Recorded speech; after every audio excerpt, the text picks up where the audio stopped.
열매가 연근은 계절. 오늘도 하나님 말씀과 함께 소망 가득한 하루 되십시오. 안녕하세요, 성도 여러분. 10월 21일 화요일 말씀 묵상 시작하겠습니다. 오늘 함께 나눌 말씀은 스가랴 8장 14절부터 17절까지의 말씀입니다. Zechariah chapter 8 verse 14 to 17 함께 읽겠습니다. 만군의 여호와가 이같이 말하노라. 너희 조상들이 나를 경노하게 하였을 때에 내가 그들에게 재앙을 내리기로 뜻하고 뉘우치지 아니하였으나 이제 내가 다시 예루살렘과 유다 족속에게 은혜를 베풀기로 뜻하였나니 너희는 두려워하지 말지니라.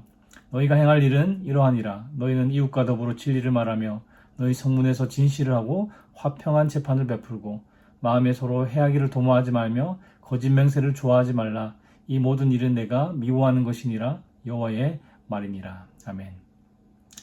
여러분, 건축에 있어서 설계도가 얼마나 중요한지 아십니까? 어떤 건축가가 큰 건물을 설계했는데요. 도면에 아주 사소한 오류가 있었습니다. 한쪽 면의 길이를 몇 센티미터 잘못 기재한 것이었습니다. 길이가 고작 몇 센티미터밖에 차이 나지 않았지만 그 도면대로 건물이 세워지자 벽이 조금씩 삐뚤어지고 층이 올라갈수록 균형이 무너졌습니다. 결국 그 수백억짜리 건물은 완공을 앞두고 철거할 수밖에 없었습니다. 여러분, 우리의 인생도 그리고 우리의 공동체도 마찬가지입니다. 하나님께서 주신 삶의 설계도를 따라가지 않으면 겉으로 보기에는 멀쩡해 보여도 어느 순간 균열이 생기고 균형이 무너지기 시작합니다. 거짓된 말들, 또 작은 미움, 사소한 것 같아 보이는 그런 불의한 행동들이 쌓이다 보면 결국 공동체도, 가정도, 우리의 신앙도 무너진다는 것이죠. 오늘 본문에서 하나님은 이스라엘 백성들에게 말씀하십니다. 이제 내가 너희에게 복을 내리기로 뜻하였다. 하나님은 무너진 인생과 공동체를 다시 세우기 원하십니다. 그렇다면 하나님께서 복 주기로 뜻하신 백성들은 어떻게 살아야 하는지 오늘 본문을 통해서 살펴보기 원합니다. 오늘 본문 14절 다시 한번 읽어보겠습니다. 14절입니다.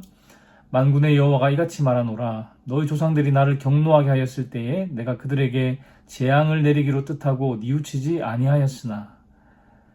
이스라엘 백성들은 오랜 세월 동안 하나님을 떠나 살았습니다. 하나님께서 선지자들을 보내서 경고하실 때마다 그 말씀을 무시했지요.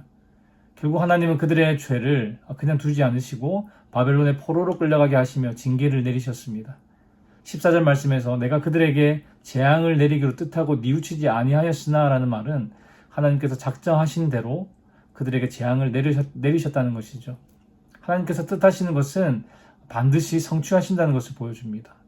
그런데 15절에는 어떻게 말씀하고 계십니까? 15절 함께 읽어보겠습니다. 이제 내가 다시 예루살렘과 유다 족속에게 은혜를 베풀기로 뜻하였나니 너희는 두려워하지 말지니라. 과거에 그들의 조상들에게 재앙을 내리기로 작정하셨던 것처럼 이제는 그들을 축복하기로 작정하셨다라고 말씀하십니다. 나는 이제 너희에게 복을 주기로 결정했다. 한때는 심판을 뜻하셨던 그 하나님이 이제는 복을 뜻하신다고 하시는 것이죠. 우리가 자칫 잘못하면 이 두 구절을 하나님의 어떤 변덕으로 오해할 수도 있는데요. 이 구절은 하나님의 변덕을 보여주는 것이 아니라 하나님의 변치 않는 사랑을 보여주는 것입니다. 하나님의 뜻이 바뀐 것이 아닙니다. 하나님의 목적은 처음부터 심판이 아니라 회복이셨기 때문이죠. 하나님은 징계 가운데서도 사랑을 멈추지 않으셨습니다. 심판은 단지 죄를 멈추게 하신 것이었고 이제는 그들을 불쌍히 여기시고 은혜 베풀기로 작정하셨습니다. 여러분, 우리 인생에도 그런 시간이 있습니다. 우리가 인생에서 실패하고 어려움을 겪을 때, 또 기도에도 응답이 없고 하나님이 나를 버리신 것처럼 느껴질 때가 있죠. 그래서 하나님이 나를 벌하시는구나 라고 생각할 때가 있습니다. 그러나 징계의 목적은요, 언제나 멸망이 아니라 변화입니다. 비록 그 징계가 아프지만 우리를 다시 세우기 위한 것이라는 것을 기억해야 합니다. 히브리서 12장 6절에 이런 말씀이 있죠. 주께서 그 사랑하시는 자를 징계하시고 그가 받아들이시는 아들마다 채찍질 하심이라 하였으니. 하나님의 징계는 하나님께서 사랑하신다는 증거입니다. 하나님이 나를 포기하지 않으셨다라는 증거라는 것이죠.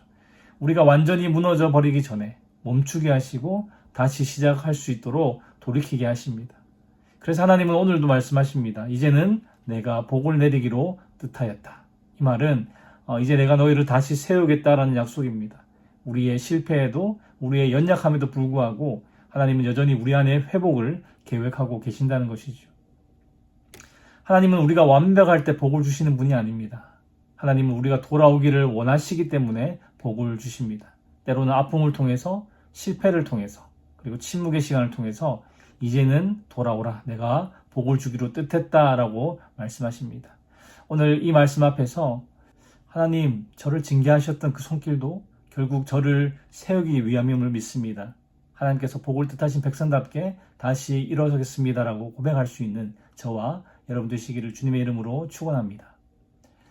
하나님은 내가 이제 복을 내리기로 뜻했다라고 말씀하신 후에 그냥 복받을 준비해라 라고 끝내지 않으십니다. 16절을 함께 읽어볼까요? 16절입니다. 너희가 행할 일은 이러하니라. 너희는 이웃과 더불어 진리를 말하며 너희 성문에서 진실하고 화평한 재판을 베풀고. 하나님은 복을 주겠다 하시면서 동시에 이제는 이렇게 살아라 라고 말씀하십니다. 복을 받은 자는요, 아무렇게나 사는 사람이 아니라 그 복에 합당하게 사는 사람입니다. 복은 우리 삶의 변화를 전제로 하는데요. 하나님의 복은 우리가 어떤 진리와 정의를 따라 살 때에 완성되는 복이기 때문에 그렇습니다.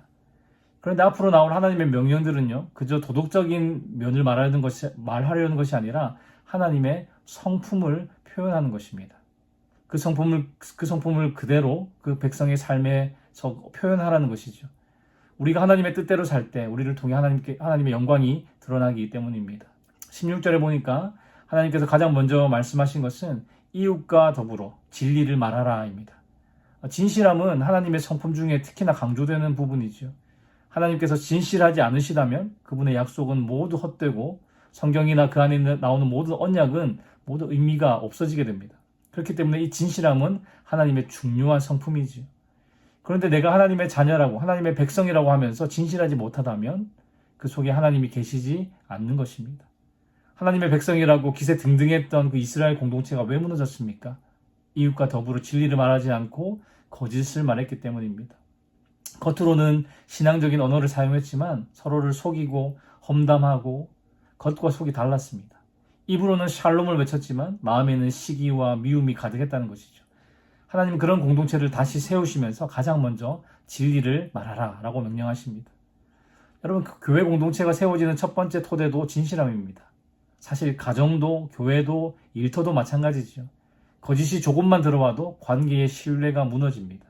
진리를 말한다는 것은 단순히 거짓말을 하지 않는다는 의미가 아니라 하나님의 마음을 담은 말, 사랑 안에서 정직한 말을 한다는 의미입니다. 에베소서 4장 15절에 이런 말씀이 있죠. 오직 사랑 안에서 참된 것을 하며 범사에 그에게까지 잘할지라. 그는 머리니 곧 그리스도라. 그러니까 진리를 말할 때에 반드시 사랑 안에서 사랑과 함께 가야 한다는 것입니다. 여러분, 사랑이 없는 진리는요, 폭력이 될 수가 있습니다. 진리의 말씀이라고 막 아무렇게나 휘두르면 안 된다는 것이죠. 진리의 말씀인 성경이 이렇게 말씀하고 있기 때문에 당신이 뭐라고 느끼든 나는 아무 상관없어, 이런 마음으로 진리의 말씀을 휘두르는 것은 폭력이라는 것입니다. 하나님은 그분의 백성들이 사랑 안에서 진리를 말하기를 원하신다는 것이죠. 그 다음에 하나님은 성문에서 진실하고 화평한 재판을 베풀라라고 하십니다. 고대 사회에서 성문은요, 재판이 이루어지는 곳이었습니다. 그래서 성문에서 진실하고 화평한 재판을 베풀라는 것은 백성 개인의 도덕뿐만 아니라 공동체 전체의 정의를 세우기 원하시는 하나님의 마음을 보여주고 있습니다. 그리고 진실한 재판이라는 것은 진리를 기준으로 세우라는 뜻이고, 화평한 재판이라는 것은요, 진리만 외치다가 상처 주지 말고 관계를 회복시키라는 뜻입니다. 그러니까 하나님이 원하시는 공동체는요, 진리와 화평이 함께 서 있는 공동체입니다. 진리만 있고 화평이 없으면 무엇이 되겠습니까? 율법주의가 되죠. 그리고 화평만 있고 진리가 없으면 그저 타협하는 공동체가 됩니다. 진리와 화평이 함께 갈 때 하나님이 복 주시는 공동체가 세워지는 것이죠. 그런데 17절에는요, 하나님의 복의 길을 막는 것들이 나옵니다. 하나님은 그것을 하지 말라고 하시는데요. 17절을 한번 읽어보겠습니다.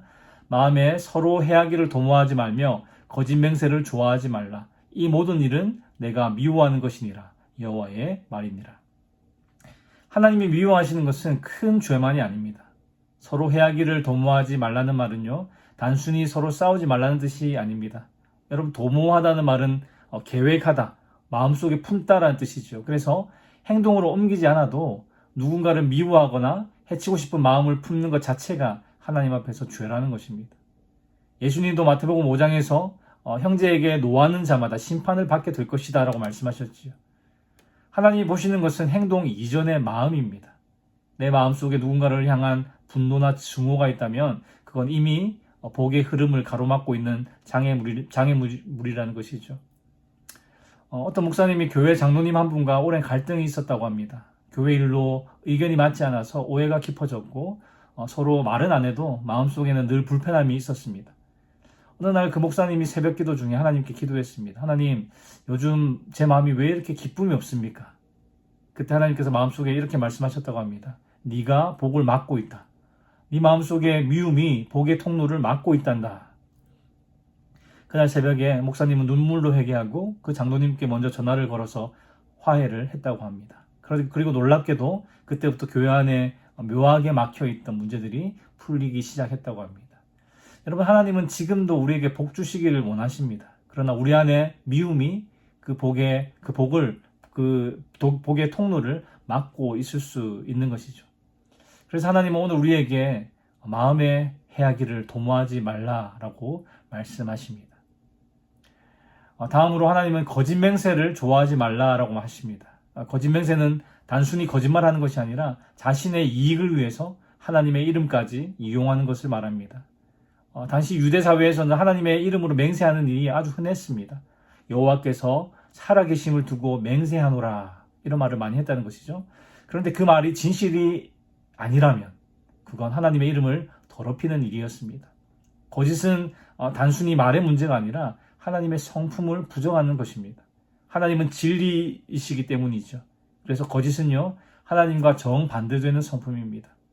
17절 마지막에 하나님은 이 모든 일을 내가 미워한다라고 분명히 말씀하십니다. 사랑하는 성도 여러분, 하나님은 저와 여러분을 심판이 아니라 복의 자리로 부르셨습니다. 그 복을 유지하기 위해서는 복받은 백성답게 진리를 말하고 정의를 행하며 미움과 거짓을 버려야 합니다. 그때 우리의 삶과 우리의 공동체가 하나님께서 기뻐하시는 복의 통로로 세워질 것입니다. 여러분, 오늘 하루도 각자의 삶의 자리에서 진리를 말하고 정의를 행하며 미움과 거짓을 버리는 저와 여러분들의 삶이 되기를 주님의 이름으로 축원합니다. 기도하겠습니다. 하나님 아버지, 주께서 주시는 복을 유지하기 위해서 우리에게 어떤 삶의 모습들을 요구하시는지 오늘 말씀을 통해 배우게 하시니 감사합니다. 우리의 가정과 직장과 교회와 삶의 모든 자리에서 진리를 말하고 정의를 행하며 미움과 거짓을 버리는 삶을 살 수 있도록 인도하여 주시옵소서. 우리의 말이 주님의 진실함을 담게 하시고 우리의 행동이 주님의 정의를 드러내게 하시며 우리의 마음이 주님의 평안을 나누는 통로가 되게 하여 주시옵소서. 거짓을 버리고 진리를 말하게 하시고 불의 대신 정의를 행하게 하시며 미움과 원망을 내려놓고 화평을 이루는 자가 되기를 원합니다. 우리의 말과 행동이 하나님의 성품을 드러내는 복의 통로가 되게 하시고 우리의 가정과 교회와 공동체가 주님이 기뻐하시는 진리와 사랑의 터 위에 굳게 서게 하여 주시옵소서. 주님, 오늘도 주께서 주시는 힘과 은혜로 살아가기 원합니다. 주의 도우심으로 승리하는 하루 되게 하여 주시옵소서. 감사를 드리며 예수 그리스도의 이름으로 기도합니다. 아멘. 화요일 기도 제목으로 함께 기도하겠습니다. 담임 목사님과 교육자들의 가정과 사역을 위해 기도하실 때에 사명감으로 말씀을 준비하고 맡겨진 사역을 잘 감당하도록 가정과 자녀들을 지켜주시기를 기도해 주시기 바랍니다. 화요 중보 기도 모임을 위해 기도하실 때에 교회의 영적 동력이 되어서 부흥의 초석이 되는 모임이 되도록 또 참여자들에게 기도의 은혜를 부어주시기를 기도해 주시기 바랍니다. 선교사님들을 위해 기도하실 때에 IT의 박동환 선교사님, 우즈벡의 강세르게이 선교사님, 러시아의 김선종 선교사님을 위해 기도해 주시기 바랍니다.